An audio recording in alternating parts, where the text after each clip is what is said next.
Você é um preguiçoso assumido e está precisando romper com a barreira da preguiça? Então você está no vídeo certo, porque hoje eu vou te dar dicas valiosas para você transformar o seu estudo em algo muito mais prazeroso, mas principalmente em algo muito mais eficaz. E por que que eu estou valorizando a eficácia ao invés do prazer? Claro que o prazer é importante, mas é porque se você é preguiçoso, isso significa que você não tem paciência para ficar muitas horas sentado, estudando, resolvendo exercícios.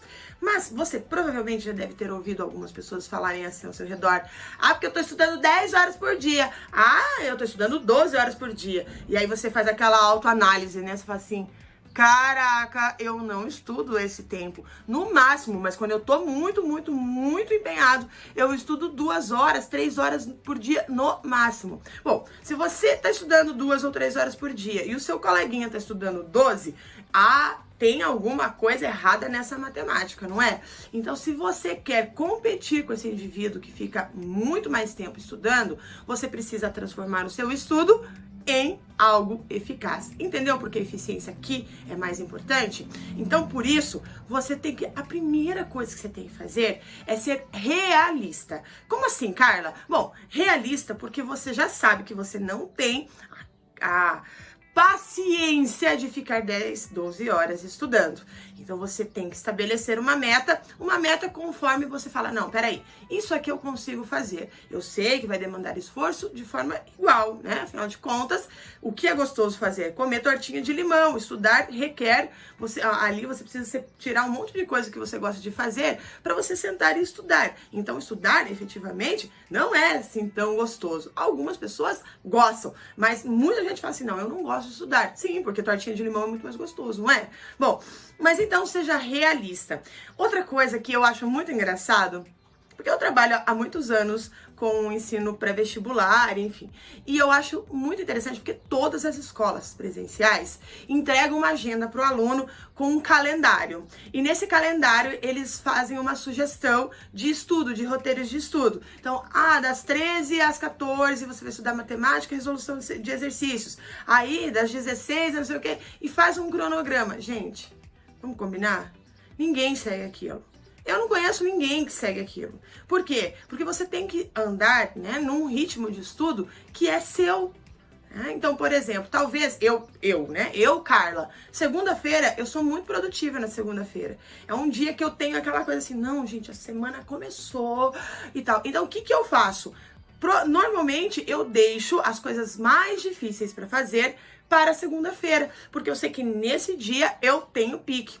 Chega na sexta-feira, eu, Carla, fico cansada e quero sair com os meus amigos, quero estar com a minha família, quero fazer outras coisas. Então, na sexta-feira é um dia que eu tenho uma produtividade mais baixa, logo eu deixo para estudar na sexta-feira aquelas coisas que me dão mais prazer, como história, por exemplo. Afinal de contas, eu sou professora de história. Agora, também uma outra coisa que me ajuda demais e que ajuda muito os meus alunos, e assim, é comprovado, tá? É comprovado, é o desenvolvimento de mapas mentais. E eu te explico por quê. Tem muita gente que tem o hábito de estudar escrevendo, né? E escreve tudo que o professor fala, tudo que o professor fala. E aí tem aqueles cadernos gigantes de textos e textos e textos, e nunca mais volta nesse caderno. Porque aquilo é cansativo, você não quer ler aquilo de novo. Então, para você transformar o seu estudo, aquilo que você aprendeu, em algo mais eficiente, ao invés de você escrever textos longos no seu caderno, desenvolva mapas mentais. E por que o mapa mental é importante? Porque ele te obriga a pensar sobre aquilo que você está fazendo. Então, por exemplo, né, um mapa mental da Revolução Francesa. Antecedentes. Aí você coloca lá o seu mapa mental, né? Revolução Francesa, puxa uma flechinha, antecedentes. Você vai colocar os pontos, tá? Que como estava a França no período pré-Revolução Francesa. Aí você pode colocar assim: principais nomes, puxa uma outra flechinha, principais nomes. Robespierre, enfim, você coloca lá a galera, Luís XVI, a Maria Antonieta e tal, enfim. Aí você coloca as etapas da Revolução Francesa. Esses pontos vão fazer você organizar aquilo que você estudou. Afinal de contas, provavelmente você tem um livro de apoio, você tem uma apostila de apoio, você não precisa mais escrever textos. Esses textos estão lá. Se você precisa efetivamente fazer a leitura de algo, de algum assunto que você esteja estudando, então você pode buscar na internet. Você tem vários textos disponíveis na internet. Além disso, você também pode, né, você deve, inclusive, ler a sua apostila. Mas no momento de você fixar o seu conteúdo, é o mapa mental que ajuda demais. E um detalhe, enquanto você estiver desenvolvendo o seu mapa mental, estudando, enfim, raciocinando, eu falo uma coisa que talvez você fale assim, não, eu tenho um autocontrole de mim, mas é uma coisa que é uma regra para quem precisa se concentrar para estudar, não confie em você. Você vai falar, ai, professora, todo mundo fala pra eu confiar em mim. Não, não é nesse sentido, tá? Não confie em você no sentido de que você vai conseguir se concentrar no seu trabalho, no seu estudo, com a tela do computador ligado com o WhatsApp ali, né, com o Facebook ali. Você não vai conseguir fazer isso, tá? Então você tem que fazer essa rotina de estudo sem o seu computador, sem o seu celular. Agora, Carla, você falou pra eu não confiar em mim mesmo? Então se você tem que fazer isso, você fala assim, gente, mas eu não vou conseguir, prof, sabe por quê? Porque eu fico 5 minutos sem olhar meu WhatsApp, parece que o mundo parou, aconteceu alguma coisa e eu estou por fora. E eu entendo isso, porque eu também tenho isso. Então quando eu preciso desenvolver alguma atividade que requer muita atenção, concentração e rendimento, sabe o que eu faço? Eu entrego meu celular para alguém que esteja comigo na minha casa, ou no meu trabalho, enfim, falo, você fica com meu celular aqui, porque eu preciso fazer tal coisa, e se eu estiver com meu celular, eu não vou desenvolver. Então você acaba assumindo um compromisso com você e com a outra pessoa, porque você não pode ir lá pegar, me devolve aí porque eu tô querendo dar uma olhadinha no WhatsApp. Tipo, não, né? Então isso ajuda você manter um compromisso com aquela meta que você estabeleceu no seu dia. Outra coisa, faça exercícios. Ai, professora, todo mundo fala que é pra fazer exercício. Pois é, tem que fazer exercícios, mas o que eu quero te dizer é o seguinte, normalmente você começa fazendo os exercícios, né, ali os fáceis e você fica animada, aí chega nos difíceis e você fica meio bad, assim, tipo, ai meu Deus, não consigo fazer isso. Então faça pelo menos 2 exercícios fáceis, 2 médios e 2 difíceis. Assim, você não vai cansar tão rapidamente, a preguiça não vai bater tão rapidamente, porque afinal de contas a gente acaba tendo preguiça daquilo que a gente não sabe fazer, aí aquele problema não passa e não sai nunca, e aí você fala assim, quer saber uma coisa? Eu vou assistir o Netflix. Eu não quero mais ver nada disso, né? Então é isso que você deve fazer. Outra coisa que eu acho muito legal, de verdade, é que a internet disponibiliza muitas videoaulas grátis. Você pode assistir aulas de tudo que é tipo de matéria, tipo de professor engraçadão, professor sério, professor que faz exercício, professor que não sei o quê. Gente, tem de tudo. Então, videoaulas ajuda demais. Então, às vezes você tá lá na sua escola, por exemplo, né? E você não gosta, sei lá, de um professor, né? Eu não gosto dessa matéria aqui, ou eu gosto da matéria, mas eu não me dou bem com o meu professor, eu não entendo o que ele fala. Gente, vai ajudar você a mudar de colégio? Não vai ajudar você a mudar de colégio, né? Porque lá no outro colégio vai ter um outro professor que você não vai gostar. Então as videoaulas, elas te auxiliam demais, porque você provavelmente vai encontrar um professor que vai conseguir te explicar a matéria com uma linguagem que você compreenda. Então, aulas online, gente, super na moda, super em alta e super eficiente. Sabe qual que é o mais legal? Que os youtubers, eles não ficam horas e horas e horas e horas na frente do celular ou da câmera gravando uma aula de 1h30, não, né? Eles fazem aulas, gente, de 15 e 20 minutos. Não é muito legal? Né? Além disso, né, todos os cursos online, enfim, eles procuram transformar esse estudo do aluno online mais eficiente também, mais rápido, mais prazeroso. Então as aulas são menores. Então para você alcançar ali, né, uma compreensão em um curto espaço de tempo, tá aí a minha super dica, né? Outra coisa que eu quero te falar é que você tem que estudar todo dia uma coisa nova, todos os dias. Como assim? Sabe quando você estudou, por exemplo, a física de manhã na escola? À tarde você não vai fazer os exercícios de física. Como assim? Não. Os exercícios de física você vai fazer na terça-feira. O nosso cérebro ele é esquisito, tá? Mas ele acaba aprendendo as coisas. Você acaba aprendendo as coisas quando você dá um intervalo de tempo entre o aprendido e o apreendido. Então, você vai estudar, por exemplo, na manhã de segunda-feira, você estudou física, química e matemática, né? A galera que montou esse calendário também ferrou com você. Mas tá bom. Química, e física e matemática. Bom, você vai chegar em casa e você vai resolver química, física e matemática? Não, você não vai fazer isso, porque não é produtivo, né? Então, assim, você com certeza você pode aprender de forma muito mais eficaz, esperando para um outro dia para você estudar, né? Então, estudar em ambientes diferentes também é importante, porque o nosso cérebro, ele marca o conhecimento baseado em estímulos sensoriais. É por isso que você lembra muito mais de filmes, de história de filmes, do que a história que o professor contou na sala de aula. É porque o filme, ele acaba transmitindo para você uma série de estímulos, com música, com cenas de ação, e você lembra dessa história mais facilmente, e você associa aquela história provavelmente com o cheiro que tava rolando na sua casa naquele dia e tudo mais. Quer ver uma outra coisa que é muito interessante? Quando você faz uma viagem e você monta uma playlist para aquela viagem, quando você ouve depois aquela playlist, sempre vai trazer para você a sensação da viagem. Você vai lembrar dos detalhes da viagem.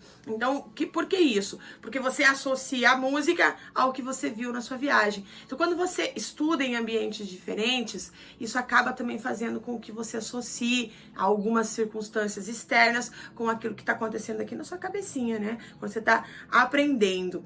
Outra coisa que isso todo mundo fala, e eu vou ter que repetir, é que você precisa tirar, sim, um cochilo entre os seus estudos. Mas esse cochilo, presta atenção. Presta atenção. Olha só. Não é dormir, tá? Ai, meu Deus, passar 2 horas da tarde lá dormindo. Não é isso, tá? E, inclusive, quando eu falo assim, vai tirar um cochilo, não é ficar ali no WhatsApp, né? Você fica lá assim, eu queria até mostrar aqui. Não sei o quê, deixa eu ver aqui, dar uma olhadinha. Quando você percebe, passou ali 30 minutos, 2 horas, e você tá lá no Instagram, curtindo, compartilhando. Isso não é legal, tá? Você vai perder muitas horas do seu dia fazendo coisas que não vão acrescentar na sua vida, pelo menos não nesse momento, não para a sua prova, né? Também, olha só, quando você pode falar assim, professora, eu gosto de estudar só matemática, o dia só de matemática, depois só português, depois só química, e agora eu vou te falar uma coisa que pode parecer contraintuitivo, mas é assim que os estudos da neurociência apontaram como é a melhor forma, a forma mais eficaz de você aprender, é quando você mistura conteúdo.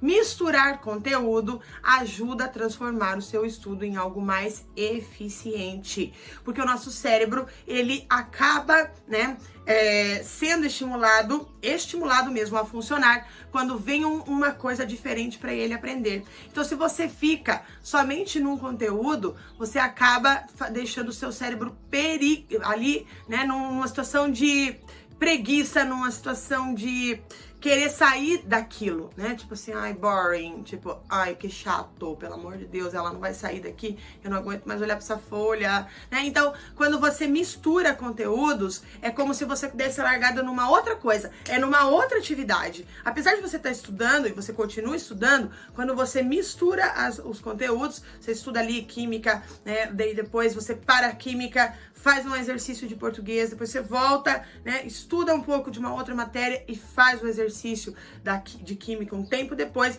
É como se o seu cérebro estivesse recebendo algumas ordens novas. E aí ele faz assim, opa, tá me chamando para uma coisa nova? Opa, tá me chamando para uma coisa nova? Então isso é bastante importante. Outra coisa, tem gente, e o preguiçoso tem isso, fala assim, meu Deus, errei de novo. errei de novo, meu Deus do céu, né? Tem isso. E aí você fala assim, eu não vou mais estudar. Não adianta eu estudar, porque eu estudo e eu erro. Pois é, você precisa validar o seu erro. O que significa isso? Quando você valida o seu erro, você vê o que você errou e você estuda a parte certa daquilo que você errou. Fala assim, não, eu errei aqui por conta disso, disso e disso. Quando você faz esse processo, você valida o conhecimento. Você aprende também muito mais fácil. Então, se você senta para fazer os exercícios e erra, tudo bem, não tem problema, né? Enquanto você está fazendo seus exercícios, é o momento, porque fazer exercícios é estudar também, né? É isso, não é só fazer a leitura do conteúdo ou assistir uma aula. Então, quando você... E sabe qual que é o legal do exercício? Porque você tem que buscar, né? Tipo, ir atrás de uma resposta do o que eu errei. Agora, se você não encontrar a resposta, aí sim, depois de você quebrar sua cabeça, para você transformar aquele conhecimento, você pode buscar seu professor ou até mesmo seu colega. A gente sempre tem um amigo que entende mais que a gente de alguma coisa. Esses amigos, eles costumam nos ajudar. Eu tive muita sorte de ter amigos bem especiais que sempre me ajudaram a estudar, né?